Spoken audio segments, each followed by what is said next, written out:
Henry Siraki Dickson, Bayelsa West. Mr. President, I rise to lend my voice to the sentiments and comments expressed just now on this very critical issue by the Deputy Senate President. By ECOWAS. But on conveying the views and commendation of the ECOWAS Parliament as he has done. But, Mr. President, without prejudice to that, I have thought that with the communication of Mr. President, which has been read this morning, that we will discuss the validity and the appropriateness and add value to it, because the whole essence is for that communication to be debated, for it to enjoy legitimacy, so that everyone in this country will know, and even outside will know. So now what I'm saying is that... Sorry, you are wrong. Sorry? The communication is for the Senate to give consent, for the President to act in line with the Constitution, not to debate. Mr. President. So the communication, if you, whether you debate... We are saying the same thing. Can you listen also? No. You have to get, whether you debate or not, you still come to the question, will the Senate give Mr. President consent as requested? Those in support. And the Senate has done that with unanimity. Mr. President, we are not debating that again. No, you can't. You can't even debate. We are not debating that again. We have closed that issue. What I'm saying is... We have given the President consent. And the Senate, all the senators here that you see... He's concurring with the... I'm coming. All the senators here that gave consent are aware of the content of that letter. They would not have given consent if they were not in agreement with the President's request. So to go open it for debate, that is not what we are here for. In a point of order, Senator Oshiomhole. Page. Oh, yeah.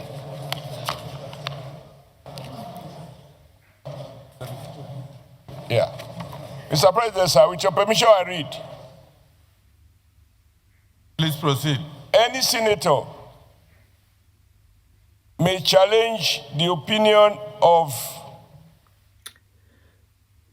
the president or the chairman by claiming a division.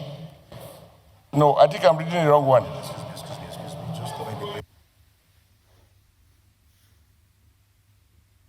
I think, Mr. President, we unanimously commended the action, and you put the question to the vote. And there was no one voice of nay. It was all, the ayes had it. And it was unanimous, including Senator Dickson. Once it is closed, Mr. President, you cannot reopen it. It is sealed in concrete.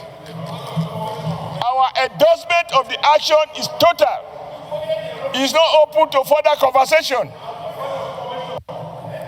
Commend President Bola Ahmed Tinubu for acting properly in good faith and in the national interest.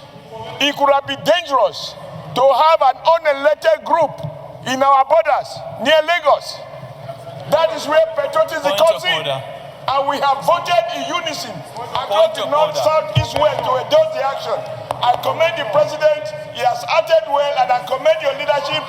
I think this is your birthday gift, because you wouldn't have been able to celebrate birthday if by today we have an unelected group by our neighbor here. Yes, so we commend the president for what he has done. The Senate has endorsed it, and in my view, it is sealed in concrete. It cannot be reopened. Thank you, Mr. President. Thank you, but from what you are doing, and you notice that both Senator Dickson and Senator Oshiomhole are on the same page. Exactly. The reality is that it was Senator Barao that said that let him come under what does not exist, under Section 1B, to convey the commendation of Mr. President by ECOWAS Parliament. And I use that opportunity, that window, to say if any other senator wishes to commend Mr. President for acting swiftly, that a person can do so. And in reality, Senator Dickson was on the path of saying, yes, the president acted well, but he was of the opinion that we didn't need Section 1B, that from beginning we should have debated. So that's why I told him, I said, the debate would have arisen where there was a dissenting voice, but there was unanimity, and so there was no need for debate. So, Senator Dickson, I think this time around, I have to bend backwards and give you the opportunity to finish your speech. Just to correct that there was no need for debate when there is total consent. You will only debate when you have divergent views. Mr. President, thank you for bending backwards to allow me to finish my remarks today. And as you rightly observed, what I was saying is not far off from the motion. Exactly. I was saying that by Section 5, that the president has done the right thing by exercising his constitutional powers to respond to an emergency, and in compliance with Section 5.5, because the first one, he does it in consultation with the National Defense Council. Thereafter, he communicates to the National Assembly. And I was saying that the president had done the right thing, but that we all must be united in supporting when right steps are being taken in the national interest. There are three broad issues that we should all be united about. National security and defense, number one. No politics. No partisanship, if I may add. On the national economy, we must all work together. Because it is like rain, it will fall on everybody. And the third one, which is on this, is on defense of democratic principles. Because we are all products of the democracy. We have signed on to the democracy protocol, and as the leading nation in Africa, not to talk of West Africa, where democratic regimes are collapsing around us, we must be very worried. And which is why I rose to say that the president haven't acted in compliance with the constitutional powers given to him, deserves to be supported and encouraged and commended. That's it. But I want to also add another rider, Mr. President and my dear colleagues, because democratic governments are collapsing around us fast in West Africa.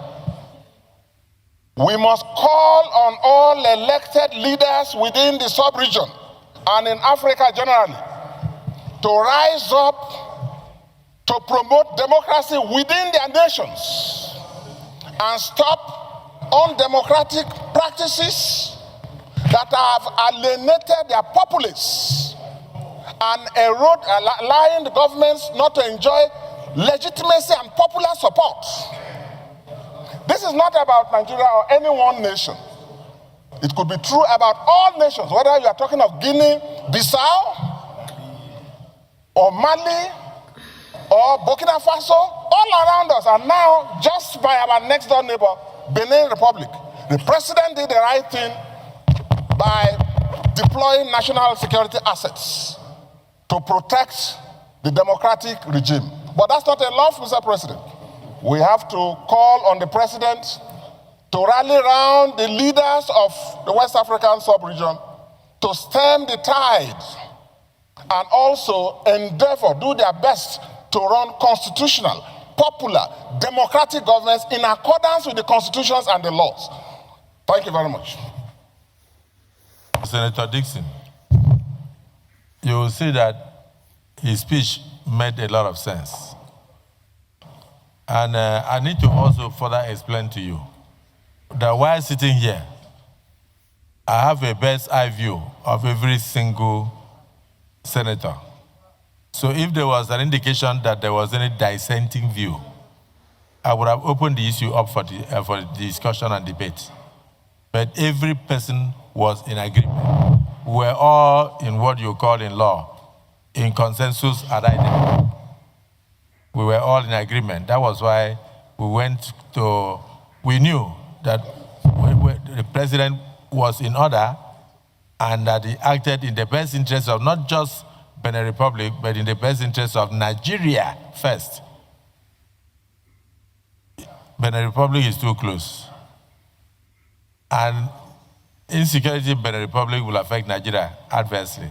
So you did, that was the reason why I put the question and there was unanimous consent.